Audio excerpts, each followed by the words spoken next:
ओम नमो भगवते रुद्राय। अहिले बिहानको 4:30 बजेको छ र म चाहिँ मेरो जुम्बा क्लास जानको लागि रेडी भएर घरबाट निस्किसकेको छु र म जुम्बा क्लास पुग्छु एकैछिनमा। त्यहाँबाट पत्रिका लिएर हल छिरेर लाइटहरू अन गर्ने, त्यसपछि पानी खाने, जुत्ताको लेसहरू बाँध्ने, रेडी भएर बस्ने।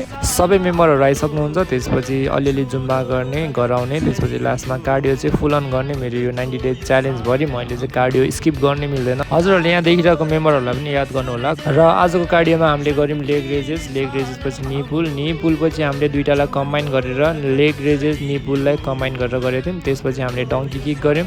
डङ्की किक पछि हामीले प्ल्याङ्क होल्ड गरेको थियौँ। प्ल्याङ्क होल्ड पछि हामी side to side waist touch पनि गऱ्यौँ। त्यसपछि लास्टमा हामीले स्ट्रेचिङ गर्छौँ। स्ट्रेचिङ गरेर मजाले बडीलाई एकदमै रिल्याक्स गर्छौँ।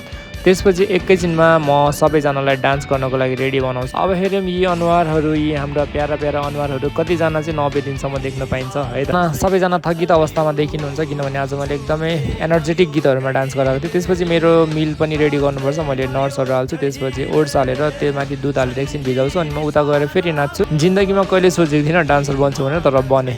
त्यसपछि मिल खाएँ, एप्पल खाएँ। आज मसँग बनाना थिएन अनि स्किन केयर गरेँ। त्यसपछि यहाँबाट फटाफट निस्केँ किनभने मलाई एकदमै ढिलो भइसकेको थियो। 7:30 हुन लागिसकेको थियो अनि एज इट इज मेरो सबै एक्सर्साइजेसहरू कम्प्लिट हुन्छ। मैले रनिङ गर्छु। रनिङ गरिसकेपछि स्ट्रेचिङहरू हुन्छ। स्ट्रेचिङहरू कम्प्लिट गरेपछि आज सरले के गराउनुहुन्छ होला भनेर म क्युरियस भइरहेको थिएँ। तर माथिबाट ड्याङ ड्याङ ड्याङ ड्याङ मान्छे झरेको देख्दाखेरि म एकदम तर्सिरहेको थिएँ। मेरो सोल्डर पेन भइरहेको छ, म कसरी गर्नु भनेर मनमा नै डरेर आएको थिएँ। अनि मैले सक्ने मात्रै गरेँ। आज भलको एक्सर्साइज थियो अनि भलमा कम्प्लिटली सबै कुराहरू सकाइदिनु भयो सरले। अनि लास्टमा हाम्रो चन्द्रकला बहिनीले आफ्नो कला देखाउँदै हुन्छ।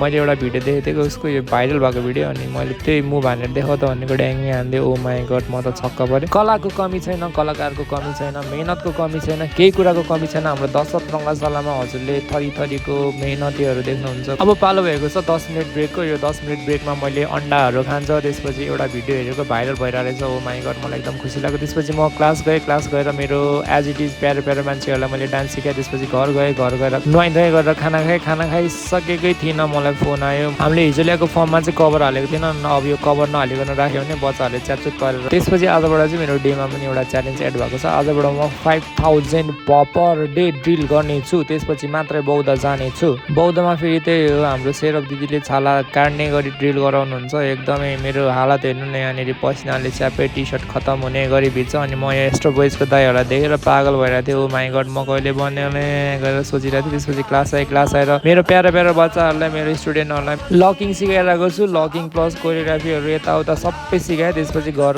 गएर मेरो सबै मैले गर्ने क्रियाकलापहरू सबै गरेँ। अनि अन्तिममा आजबाट चाहिँ मैले साइकोलोजी अफ मनी पनि पढ्दैछु। मलाई मनीको धेरै जरुरत छ अब आउने दिनहरूमा जस्तो लाग्दैछ, किनभने अब बढ्दो उमेर, चल्दो संसार, अनि के भन्नु अब मलाई राइम मिलाउन आएन, तर त्यही हो, बुझ्नु है त। र मेरो 90 डे विन्टर च्यालेन्जमा तपाईँहरूलाई अन्तिममा मैले स्वागत गर्न चाहेँ र मेरो डे 3 पनि कम्प्लिट भएको छ।